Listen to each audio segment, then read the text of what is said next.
Welcome back to the channel.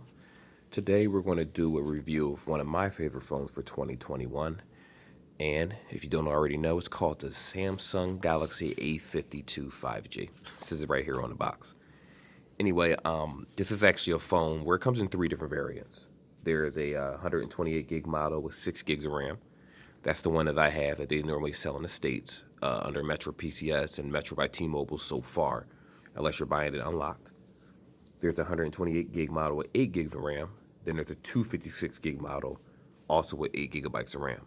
But again, all the phones that I deal with are phones that the average normal person comes across. Like, I'm only interested in phones where they're under carriers, prepaid carriers typically, because the majority of people aren't going to spend $500 for a phone up front or $1,000 up front. That's not as common as many people think. Mostly everyone's on a plan.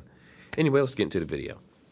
So first off, I want to talk about the fact that this phone does come with Android 11 right out of the box. So for anybody that is, a lot of these Metro prepaid phones tend to come with Android 10, and they might get one software update the entire year, which is ridiculous, which kind of requires you to buy a phone every single year, which is insane.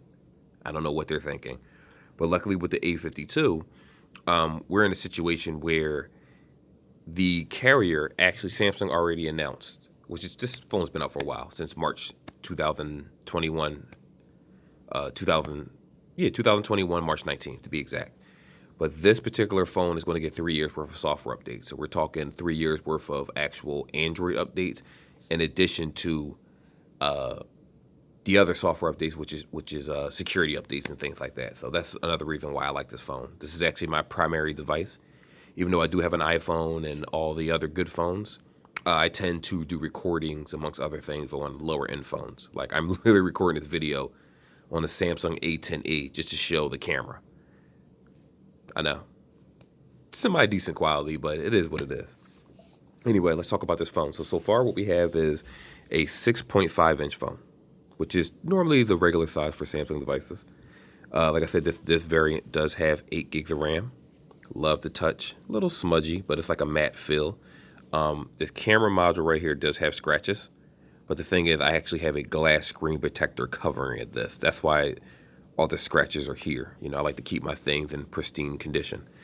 It's a 4500 battery, so it does support fast charging. In the box, I have to say this right now, in the box it comes with 15-watt charger, which is terrible. It does support 25 watt. So if you're in the market, you can go on Amazon and get a 25 watt charger, a double pack for like $21 with this USB-C to C cable, and you're good to go. You'll get 30 minutes charge. 30 minutes will give you a 50% charge on your phone, which is something that I like a lot. But of course, this is really, really slow when you're looking at the high-end market, like the OnePlus phones. 39 minutes on a OnePlus 8T. Guess what? Your phone is from 0 to 100. So, take it as you will. But again, not everyone wants to spend $749 on a phone. That is a little much. Excuse me, a little underneath the weather, so that's why my voice is crackling a little bit. Anyway, moving forward, it does have Gorilla Glass 5. Again, I have a tempered glass on my phone. I do on every single phone. So I never had that issue with, oh, it's Gorilla Glass 25. Doesn't matter. Always going to have a tempered glass on the phone. I'm always going to suggest that, especially if you're accident prone or for women that throw the phone in the purse. Things pick up scratches very fast, especially glass. It is IP67, dust resistant, and water resistant. So according to the websites, this can stay submerged in water, I guess, for like a minute and 37 seconds. I wouldn't try that. I'm never going to try that. All that means to me is if I'm outside, I need to answer a phone call, I need to pull my phone out and it's raining, guess what? I can do that, put it right back in my pocket and go about my life, not having to worry about water damage. Super AMOLED screen. So this is the part that I actually like. All right, so right here, if we go to settings, you see the smoothness of the screen is on 120 hertz. Now this phone does have the option to switch between 120 hertz, like you see right here, and 60 hertz.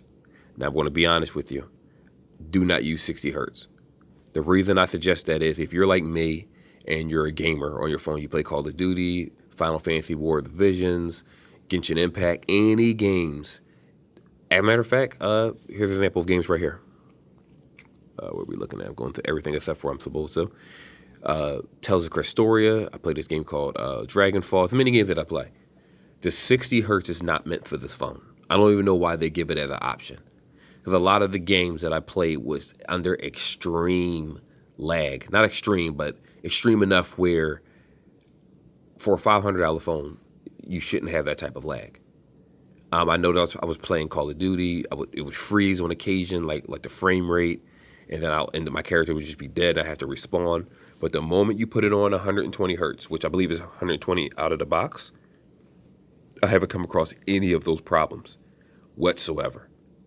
So always keep it on 120 hertz if battery life really isn't an issue for you, because I keep a charger with me wherever I go. It is 1080 by 2400. For the PPI 407, for people that need to know that. I think this is actually a similar, I'm not sure if this pixel density is similar to the OnePlus 8T, but, each their own. Now, it only goes up to 800 nits. For anyone that doesn't know what that is, I'm going to just refer to that as screen brightness, so that's pretty much what it is. To me, Samsung phones really have good screens. That's why when you look at this, it's halfway filled. They're bright. I normally even I don't want to make myself go blind staring at a phone. And I normally keep it in dark mode also. But again, if you're used to the Galaxy Note lines, if you're used to, higher end phones, I think they go to like 13 or 1400. I forget how bright they go, but it's substantially brighter than this one. The colors on a higher end phone is obviously going to be better. But again, this is the middle ground. This is for the people that realize, hey, I don't want to spend $2,000 for a foldable phone that may or may not work. I want a phone that isn't going to have 10,000 issues outside the box. And a lot of the mid-tier phones tend not to have as many issues as, the high-end phones. Now, the lock button and the volume is on the right side.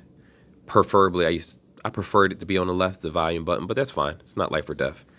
You do get a headphone jack at the bottom, USB-C. I'm sorry, why am I over here, not even a camera? Headphone jack, USB-C. So you do have most of your basic features that you typically get in any other phone. Snapdragon 750G 5G. We already know it's a 5G phone. You do have the option to turn off 5G. You have the option to turn on 5G. Personally, I leave it on. A lot of times I do leave it off initially, and I notice a better battery life because, again, I live in Philadelphia area, Delaware County, and there isn't many 5G hotspot locations, 5G locations where you're going to get a strong signal. But I will say leaving my phone on 5G regardless does actually give me better performance and faster download speeds anyway. As for the cameras, this is a good one right here. This phone does have 4 cameras, as you can see. Put it down here in the camera. Does have 4 cameras. What we're looking at is a 64 wide, 64 wide camera. The secondary camera is 12 megapixel ultra wide. The third camera is a 5 macro, and the fourth is a 5 depth sensor. So again, a lot of times with these mid-tier phones, you can't really utilize the cameras the way you want to because they're more so for show. They're giving you the lowest quality of each. But I will say that particularly on the Samsung Ace, I keep forgetting the name of these phones, Samsung A52 5G, there's so many of them. They keep making them. I've had some really decent pictures with this phone. Again, this is my primary phone. So I'll do another video actually showing the pictures and videos and how well they turn out. But that's for another time. But I will do a video where it shows how well this phone actually runs. And that's my wife texting me, what do I want for dinner? I'll get back to her in a moment. On the other hand, it does do 4K 30 frames for the video recorder. And if you prefer 60 frames, that's the highest it goes. 1080p will get you to 30 to 60 frames, depending on which setting that you want it on. Nothing wrong with 1080p.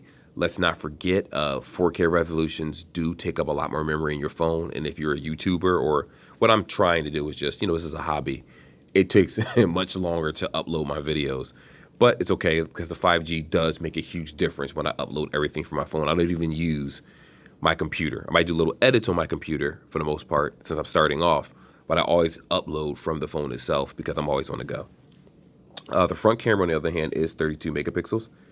And this one does record under 4K, I believe. It's 4K 30. And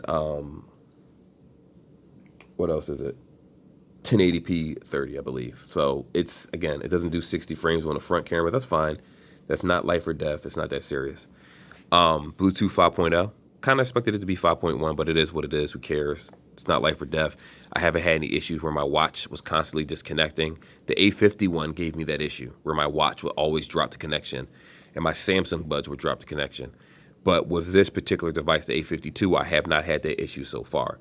Again, this does support 25-watt charging, and I'm telling you, if you buy this phone, as a consumer put it this way, if you're a regular person, you'll probably be fine with it, especially if you're coming from a lower end phone, you'll be perfectly fine with the charging speeds. But if a person that has had different Android devices, and if you're one of those people where, I want to be able to get at least 50% out of my phone on a 20-minute, 30-minute charge, this is for you. Remember, the iPhones do 30 minutes and 50% in 30 minutes. So does this phone. So that tells you something. This is a budget device. What else can I say about it? Well, that's pretty much it for the spec sheets. Right now, I'm going to just do a little game video comparison. So, again, I've been asked this question at work for the most part because I actually deal with a lot of people at my job that buy phones.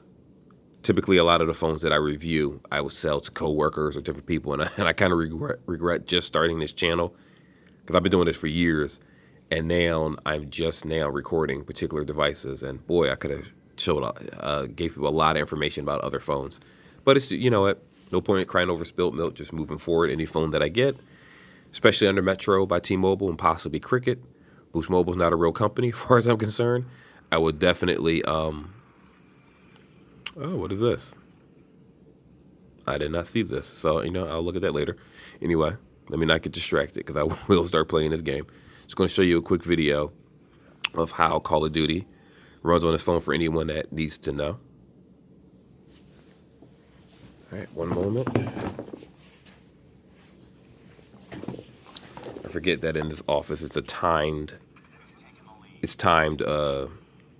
sensors in these offices. So as you can see, I got shot, but I did get someone. The phone does run very well. I haven't had any skipping, any lag, any issues like that so far. All right. Fortunately, I don't want to quit because, when you do team deathmatch, got to help the team. God, they're terrible. Wow, they're really bad. All right, anyway, so that's Call of Duty. Runs perfectly fine. Now, what I didn't notice about this phone is that you just saw that lag right there. Occasionally, whenever I use this phone, if you're using a high-intensive app game, it does have a little lag in between switching applications. Now, the only phone that I can really suggest under Metro by T-Mobile would be the Moto 5G Ace. Even though that phone is 60, I believe it's 60 hertz. Yeah, it's a 60 hertz phone. Same 750G processor. That one to me runs a little smoother than this phone. But again, if you're a Samsung user and you like the Samsung experience, obviously you're going to go for the Samsung phone. I don't regret buying this. I love the way it looks. I love that little matte feel. It looks like a premium phone, to be honest. It looks very premium compared to the typical cheap plastic phones that they normally give us every single year. I love this. So I'm guessing that they probably want to have another best-selling phone. You see that? Excellent throw. Amazing. Anyway, this is Pokemon. So you can see how smooth Pokemon is. It works perfectly fine, especially on 120 hertz. Everything is good. To be honest, I would show how games run on 60 hertz, but I feel like I'd be disrespecting this phone if I did. Let me see if I can just pull up one more game. And then this one takes a long time to load. Even on the iPhone, this game takes forever to load. I don't know why. I hope they fix this issue. But this is called Tales of Tales of Crestoria. If anybody knows about the Tales series, they make really decent games, story-driven games, narrative-driven. Of course, it does have its RPG elements, normally free combat for the most part. But this is a phone app. It's going to be entirely different. So whenever it decides to load, I will show you the game. All right, and now I had issues with this game previously on 60 frames. I was testing it where my character was literally lagging.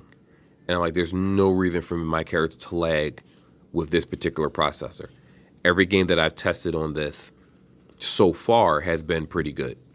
The only game that was still, graphic intensive was what's it called? Genshin Impact.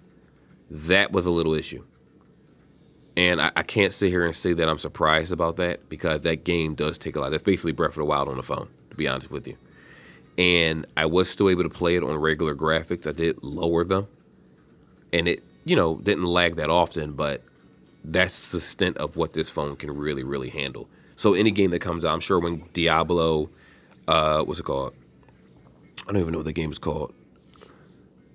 Diablo Immortal comes out. That's going to be a phone app. Those apps tend to, this phone should be able to handle it. With 6 gigs of RAM, it shouldn't be a problem. I haven't tried Fortnite yet, which I do want to, but I'll be a new player, so I'm not going to embarrass myself playing that game in public. Anyway, not until I get good at it. So yeah, this game is called Tales of Crestoria. So as you can see, the runs fine. There's no lag. There's no issues with this game. It actually runs flawlessly, surprisingly. And it's a pretty good game for anyone that's into that Tales series. So let me just finish this match. Then I'll just do a quick little synopsis about the phone. And then we'll go from there. Let's speed it up.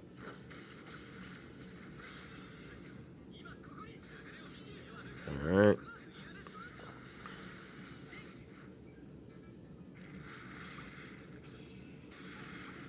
Okay, this little midget's getting on my nerves now. Let's see.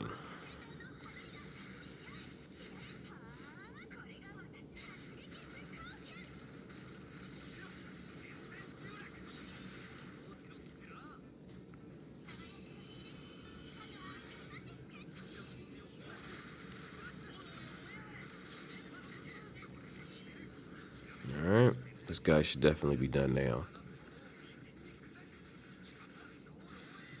If you're wondering why I was moving so fast, I actually put up the speed right here. Like, I don't want this battle to be 10 minutes of the video. Okay, so. Yep, give me some money. All right, here we are. So, to give you a synopsis of this phone, I'll be honest, there are probably better phones that you can get. If you're buying this phone straight out, this is a $499 phone right here. Could you buy a better phone than this for $499? Absolutely. They're selling iPhone XRs. Even though iPhone XRs came out in 2018, remember, it's still receiving software updates at least for another 2 to 3 years. So an iPhone XR is literally $499 under most carriers. If you're switching from like a Cricket or a Metro PCS, they tend to give you deals. At one point, the XR was actually $249, $299. So you can get that Apple experience if that's what you're looking for. But like me, even with an Apple phone, I always find myself coming back to Android because I like the freedom of customization. It's easier for me to upload videos. I can drag and drop. I don't have to worry about syncing and all that other nonsense that Apple has. It may appear that Apple is easier device to use, but it actually is not. It's just that when you grow up on something, you're used to it. So it's hard for people to get out and learn something new. And they just assume, they look at this, oh, I'm overwhelmed. No, it's the same features. You can learn it in 10 to 15 minutes to use all the basic features just fine. You'll be perfectly fine. Anyway, I'm rambling. Like I said, there are better phones out there for that $500 price range. But what I will say is I really suggest this phone. I really suggest this phone, tongue-tied, especially for a Metro PCS. I believe it's $199 if you port, $249 as a new line. That's how I got my phone. So it cost me about $3 something with the first month plan and the phone itself.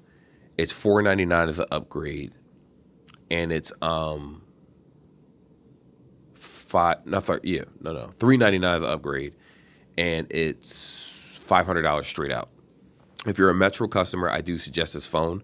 I believe your insurance deductible will be about $125 to replace between $100 to $125 to replace the phone if you have insurance. I do have insurance naturally. I'm always going to have insurance on my phone, even though I've never used it through Metro. I was lucky enough to never break a phone or I used a factory warranty, and I was able to switch it out at the corporate store. That's a little bit different because it was a software issue, and that was only like twice in my entire Metro history, and I was here before they even had smartphones. They were using those little candy bar government phones. But so far, it's pretty good. I love the phone. It works very well. It doesn't overheat. It doesn't give me any issues. I can honestly suggest this device for anyone that's looking for something where they want to step into the 5G world without having to spend too much. And again, if you're with a particular carrier, you're switching over to Metro by T-Mobile, 100% I'm going to suggest this phone. If you're a T-Mobile customer, there are better options for you to get. If you're willing to spend like $700 for a phone, or there are better options. But that's when you're jumping into that Snapdragon 850, 865 category. Right now, we're still in the mid-tier market at 750 and 750G, and that's what I prefer to stick with between the OnePlus. What is that phone called? The OnePlus N10, which is a Snapdragon 690 or 695, something like that.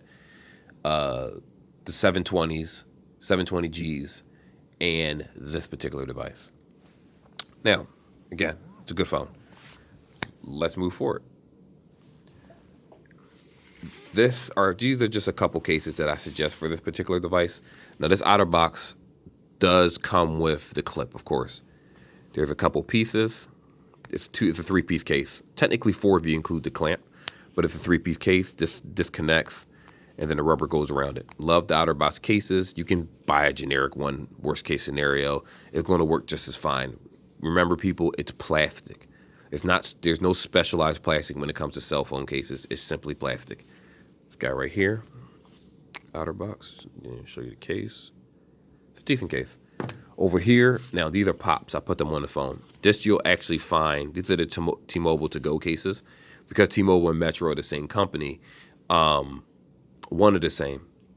Technically, T-Mobile, Metro's going to be the prepaid version of T-Mobile. I'm sure that's the way it's looking. I've been saying that for a while, but pretty decent case. This guy runs for $20. I forgot to say the price. This is $20.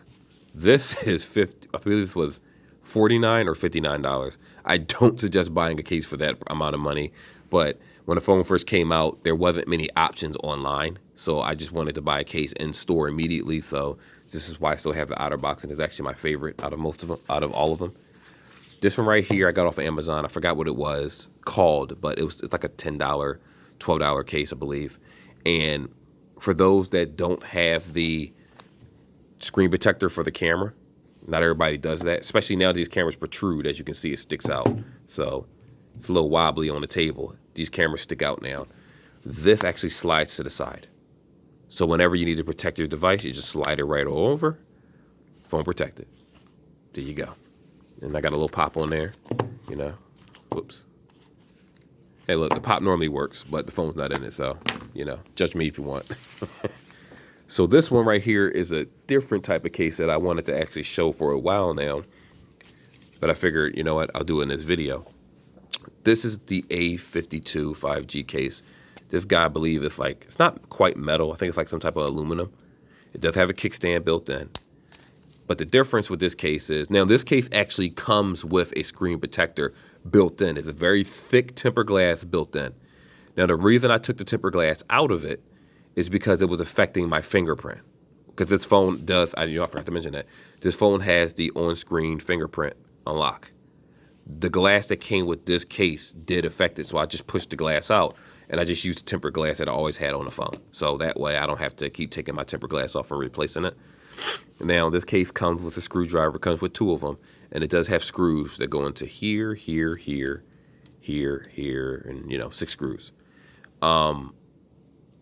Your charger port would be right here. Your headphone jack is right here with this little latch. And I can honestly say that outside of the weight of the case, this is very protective. This will protect your phone. This will probably take a bullet and you'll be perfectly fine. It is bulky. As you can see, if you compare it to like a thin case, just the size, it is a lot bulkier. It adds a lot of bulk to your device. Even if you put it next to an outer box, guess what? It adds a lot of bulk to your device, but you will be protected. And if you type in like A52 metal case or A52 protective case, this will typically pop up on Amazon. And I think they're ranging between like $19 starting, and like $20-something at the most. Probably get next day delivery, same day delivery, or 2-day delivery, depending on what location you're in. But anyway, like I said, phone is awesome. You know, I have the blue earbuds to kind of match the case, and that's about it. And again, I'm recording this on a Samsung A10e, which is an old phone that came out under Metro PCS. The camera quality isn't too bad, especially if it's stationary.